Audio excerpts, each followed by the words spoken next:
So we just sold a house in the Briar Forest area, and this property, when I first went to visit it, was needed some work. Everything was outdated. The outside needed work. The inside needed work. The landscaping needed work. It was a little bit dirty, disorganized. You know, had some things inside of it that needed to be removed. And you know, so we were looking at, like, what does it cost?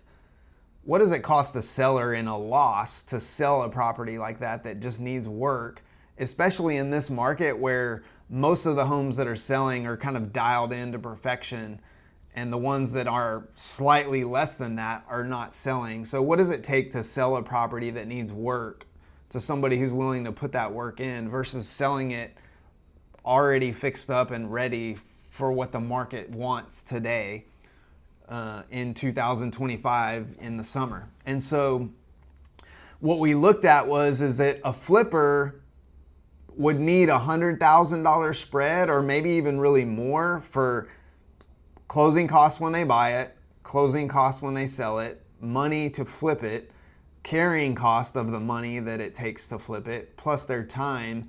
And when you add all that up, on this particular house, it's like $75,000, maybe $80,000. And so if they bought we sold the house for $369,500, and so let's just call it $370,000.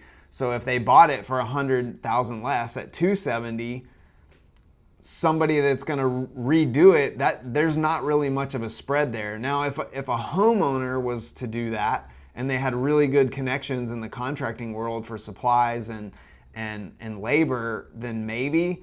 But typically when a homeowner buys that and they don't have the connections that a flipper or an investor might, it's going to cost them more, right? Because now you're having to get a contractor to management. So the money doesn't make sense. So now you're really looking at more like a $250,000 sale or a $225,000 sale. So as the seller, you can sell it as is for $225,000 to maybe $260,000 if you're lucky.